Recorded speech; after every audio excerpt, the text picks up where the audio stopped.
Moi, je venais d'un univers politique particulier, très marqué à l'extrême gauche. J'étais nourri dans l'effervescence, disons, de cette idée que la transformation du vieux monde naîtrait de l'évolution du Sud. Donc il y avait il y a eu les grands moments, la conférence de Bandung, la conférence des non-alignés à Alger, et la tricontinentale. Quand je suis arrivé à Madagascar, c'était cette époque. Et c'était l'idée que l'espoir de la transformation du monde était porté par la libération des peuples opprimés de différentes manières, en particulier par le colonialisme. Et quand je suis arrivé à Madagascar, j'étais imbibé par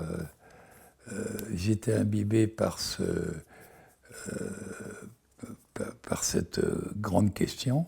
Et c'est d'ailleurs dans ce cadre que j'ai rencontré ton père. Et là, j'ai vécu deux périodes. Une première période où, au fond, j'ai relativisé mon travail d'anthropologue pour m'investir beaucoup plus largement, non pas dans une activité politique, mais dans je trouvais que je n'étais pas légitime pour avoir une activité politique dans un pays qui n'était pas le mien, mais même si j'avais des tas d'attention particulière et de compréhension particulière de ce qui s'y passait. Et donc, mais dans les débats qui animaient ce petit monde à cette époque et qui étaient scindés avec les clivages idéologiques très présents. Et moi, j'avais une position un peu marginale, puisque j'étais pas l'élément dominant, je te dirais, c'était, je me souviens, c'était le sédétime.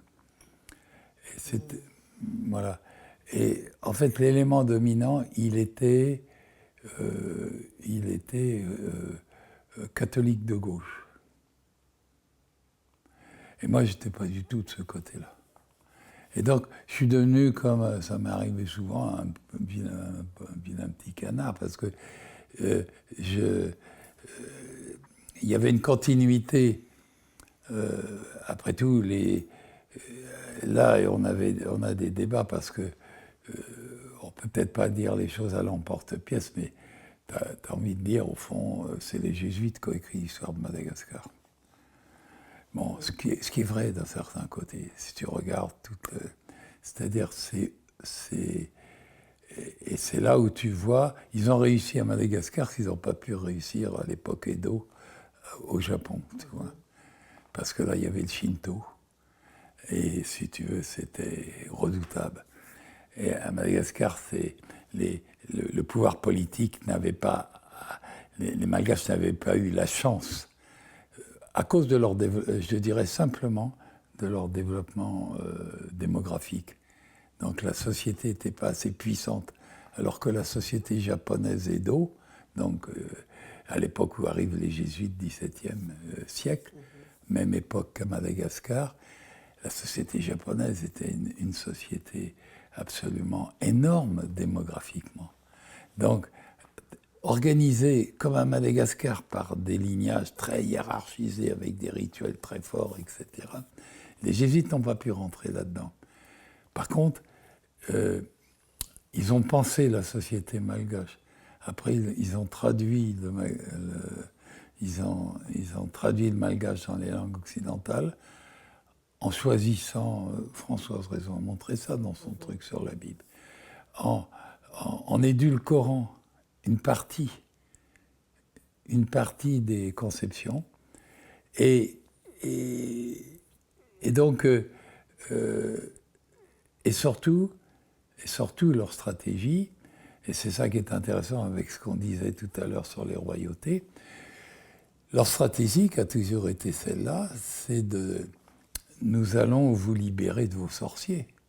de vos tyrans, hein, et disant, voilà, vous ne serez plus esclaves dans la nouvelle cité de Dieu. J'exagère, je caricature, mais c'est vrai quelque part. Mais ce qui est très intéressant, on peut faire, moi j'aimerais bien écrire quelque chose là-dessus pour en avoir discuté si souvent. Aucun malgache, même descendant des couches les plus dominées, serviles on dirait, mais dominées, pas serviles au sens moral, mais dans une position sociale de ce type, aucun malgache, il préférera de toute façon lutter à l'intérieur de sa position comme telle dans la société malgache que d'être, c'est exactement comme le débat à Téhéran quand Israël bombardait Téhéran. La plupart des Iraniens veulent abattre le régime, mais ils ne veulent pas être les otages d'un régime abattu par Israël. Hein, voilà. Et c'est une question extrêmement importante. Bon, moi j'ai été dans les débats à cette époque, mais les jeunes assistants qui travaillaient avec moi avaient des activités politiques intensives. Je les aidais d'ailleurs pas à fonctionner dans leurs activités politiques, mais à exister en fait, à vivre. Ils travaillaient avec moi, on collectait des traditions orales, et puis eux avaient... Bon. Et puis à un moment, j'ai considéré que c'était plus important que j'accomplisse mon travail dans de bonnes conditions pour participer justement, et maintenant je dirais j'ai bien fait, franchement. Pas me lancer dans une activité qui n'aurait pas été de ma responsabilité, mais en collectant les traditions d'un ancien royaume, à un moment où moi j'étais en position de pouvoir le faire, que j'avais le temps de le faire et envie de le faire, j'ai permis l'accumulation d'un corpus de connaissances qui, dans le combat politique et idéologique qui est mené maintenant et plus tard, a tout son intérêt. Voilà. Et que ma position à moi dans cette histoire, c'était celle-là, la vraie. La position juste, comme on dirait, était celle-là. Et même Fanon a été dans ce cas, puisque Fanon avait beau avoir une tête de bougnoule, hein, comme disent les gens, n'empêche qu'il était français aussi, il était vécu comme français. Et c'est très intéressant de lire dans ces textes cette question sur la légitimité, tu vois. Il peut toujours avoir une suspicion, tu vois. Ah oui, une suspicion, et c'est une grande question politique, c'est-à-dire jusqu'où tu peux être acteur dans une situation politique où les gens, en définitive, n'ont pas barre sur toi. Quand tu es anthropologue, c'est la même chose. Les gens, ils savent immédiatement, au bout d'un moment, ils se font une idée de pourquoi tu es là. Personne n'y comprend jamais rien. Qui ce mec qui vient faire là? Mais ouais, parce qu'il faut bien, ou alors il est plein de fric et tout, il veut voir du pays, ou je sais pas. Enfin bon. Alors t'expliques, machin, mais enfin ça suffit pas, ça suffit jamais. Mais simplement, ils savent toujours une chose. T'es pas impliqué dans leur histoire, réellement. Même si tu t'y impliques par un biais ou un autre en entrant là, t'es pas impliqué, donc ils n'ont pas barre sur toi. D'ailleurs, tu pars du jour au lendemain, puis c'est fini. Je vais vous donner un exemple extraordinaire. On a un jeune collègue, qui travaille à Zanzibar. Il a travaillé sur la possession. Et il a travaillé avec un jeune homme qui faisait partie des couches prolétaires, ou je dirais même, comment on dit, une lumpen prolétariat, tu vois. Et des gens qui étaient déclassés par rapport à leur propre société et déclassés dans la société moderne. Et qui trouvaient dans la possession une chance de survie, en quelque sorte, et sociale et morale, si tu veux. Et il a beaucoup travaillé avec lui. Et lui, il lui a servi de médiateur, tu vois. C'était un ami. Et en travaillant avec lui, il l'a en fait rémunéré, etc., tu vois, comme un informateur. Bon, ainsi de suite. Puis un jour, lui, il avait fini son travail. Il est suisse, il est rentré au pays, c'est tout. Voilà. Donc, et alors, tu sais ce qui s'est passé? Le jeune homme en question, il est rentré en possession par son grand-père, qui était une figure d'autorité. Et le grand-père, qui était l'esprit, donc présent, s'est adressé à notre collègue, il dit « Alors c'est comme ça? T'es là ?» Ben oui, on a travaillé ensemble pendant, je crois que c'était 2 ans, 3 ans. Je t'ai aidé pour plein de trucs, on était comme des frères. Et puis là, tu te tires, tu m'abandonnes comme ça, sans ressources, etc. Là, il a bien compris ce que c'était la possession. Moi, ce qu'on me reprochait, c'est que j'étais... au fond, je travaillais pour mon compte. Je n'étais pas assez utilisable du tout. Et puis que aussi, que j'avais un niveau de... Après tout, ça, c'est ce que je suis. Hein, j'avais un niveau de... Je ne faisais pas de différence entre les Malgaches et moi. Je n'en ai jamais fait. Enfin, j'entends mes collègues. Hein. Et donc, j'avais un niveau, c'était ma relation avec Suzy, c'était ça aussi. Hein. J'avais un niveau de... J'analysais les choses, bon, etc. Je n'avais aucun fétichisme de leur légitimité, aucun. Et... Ah bah oui. Par contre, Paul Ottinon en avait un. Altab n'avait aucun fétichisme de leur légitimité non plus, attention. Et il était, moi je dirais, hein, je ne vais pas parler à sa place, Dieu est son âme, mais il était dans une position, je dirais, assez comparable. Mais lui, comment dire, voilà, bon, il a organisé. Il y a une autre entrée par rapport à tout ça, où tu vas retrouver surtout Pierre Randzev, qui était mais qui était importante par rapport à ton père aussi. C'est l'idée de construire un corpus de textes politiques de base. C'est le que faire traduit en malgache. C'était ça. Et le rôle qu'a joué Altab, il est là, fondamentalement aussi. Il est là. Il est là, c'est-à-dire, il a été, enfin, si tu veux, il a été l'organisateur, c'est lui qui a rendu tout ça possible. Et que moi, j'ai joué un rôle modeste, c'est mes cantines qui ont servi à transporter les textes, mais bon, ça va. Et puis il a fallu que j'explique aux douaniers, parce que quand même, comme à l'époque, ils fouillaient dans les trucs. Et pourquoi tant de textes comme ça? Bon, je m'en suis sorti. Mais voilà, mais il y a des cantines entières de textes des éditions sociales, Maspero et autres, qui sont arrivés et qui ont été traduits. D'ailleurs, il faudrait voir ce que ça doit, si ça existe toujours. Il y avait une jeune femme très sympathique, j'ai oublié son nom, qui travaillait avec Altab sur ces histoires de traduction. Puis, si tu veux, c'était pas le là, c'était...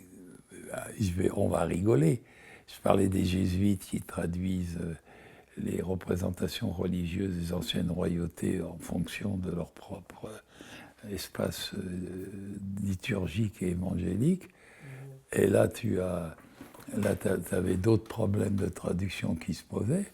C'était comment passer de la logomachie marxiste enfin, si tu veux, comment la transcrire dans la rhétorique malgache, si tu veux, propre au discours malgache, avec les relatifs et tous ces trucs. Enfin, c'était des questions formidablement intéressantes. Et nous, on était tous autant, et moi en premier, tous autant persuadés que le discours le plus achevé pouvait suffire à la réalité de la transformation. Quelle idiotie, quelle idiotie. C'est ça qu'on portait à l'époque, l'idéologie qu'on portait. Cette idée que tu vas enfermer l'autre dans un raisonnement tel, si tu veux, qui n'échappera pas à la nécessité, en quelque sorte, politique qu'induit ce raisonnement. Mais comment peut-on croire ça? Alors que cette nécessité politique, elle se construit dans des luttes constantes et pleines de contradictions qui elles-mêmes remettent à chaque instant en question tout ce qu'on veut imposer dans et c'était ça les débats, vraiment. C'était ça. Moi, j'ai un tout petit peu participé. Moi, j'étais marxiste. J'étais proche du Parti communiste. Et donc, à la limite, c'est plutôt... Et pourtant, je voyais des gens comme Pierre Boitteau, Gisèle Rabéchal, etc. Mais pour moi, je me disais, mais c'est pas eux qui vont conduire la transformation de ce pays. Enfin, Pierre Boitteau, mais Gisèle, bon, etc. Attention, c'était une combattante, elle avait de la poigne. Puis elle existait, hein, attention. Puis elle était formée. Hein, mais je ne la voyais pas. Et Gisèle, c'était Rabessal, c'était une dirigeante. Elle aurait très bien pu prendre sa place au comité central du Parti communiste français, sans problème. Sans problème. Elle était d'emblée ton sur ton, comme diraient les gens de la mode. Il y a Gogol, il y a Manon Daf, il y a tous les... Il y a Altab, hein. Gogol a eu beaucoup d'influence. Gogol et Manon Daf, c'était un couple. Il y a Altab et tout ça. Il y avait ce qui a émergé aussi de mai 68, c'était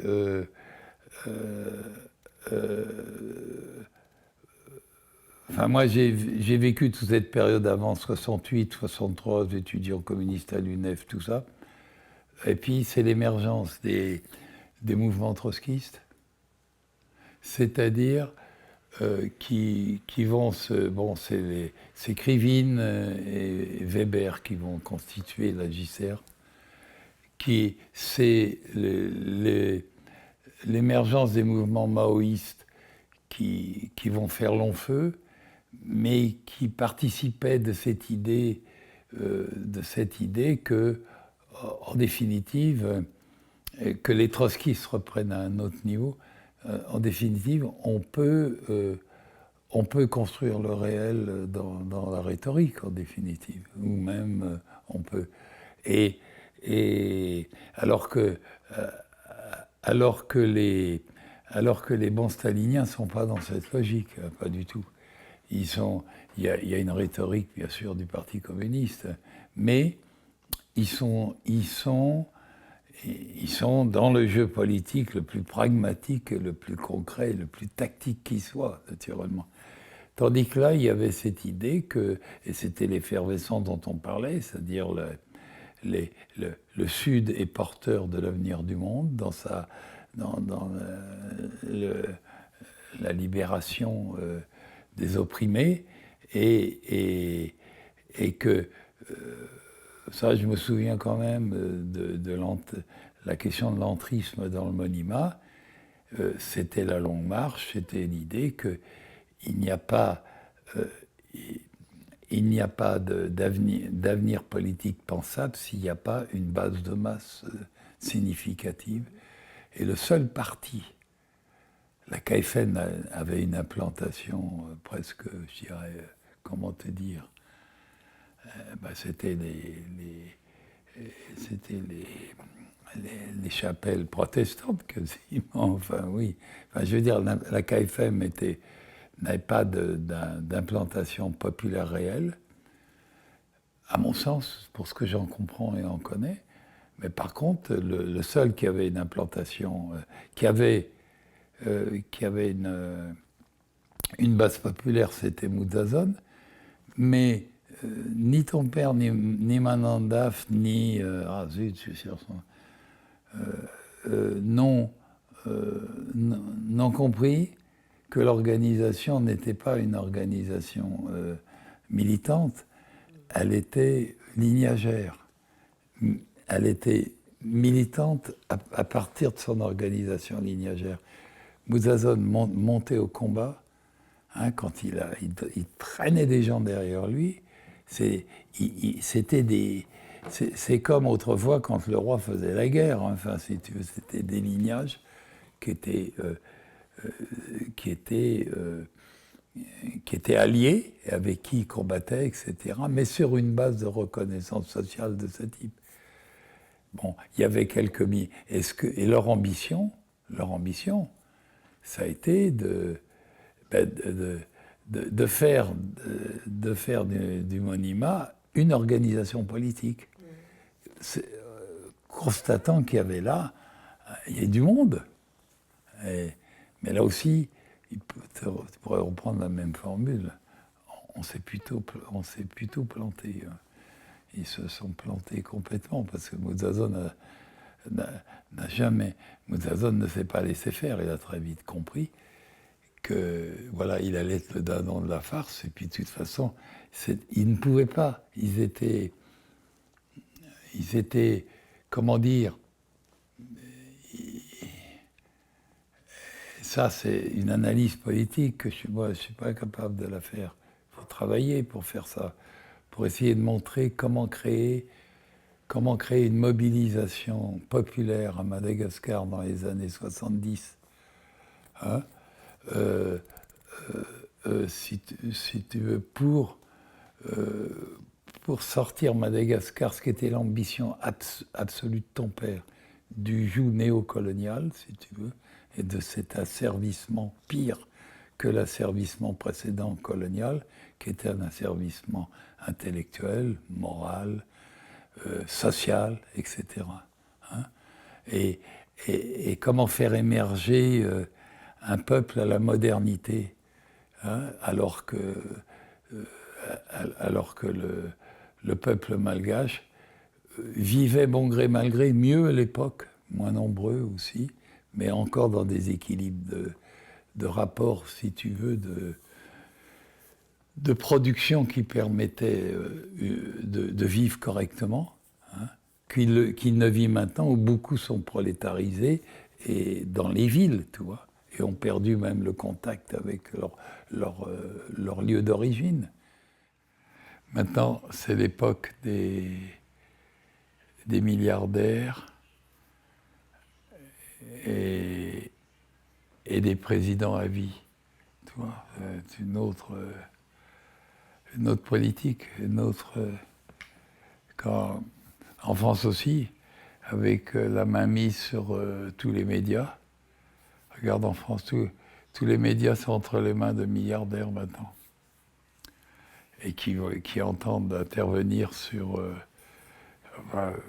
d'une certaine manière, de diriger les contenus, en fait. C'est par rapport à toutes les idées, les espoirs et les ambitions qu'on a eues à une époque, c'est...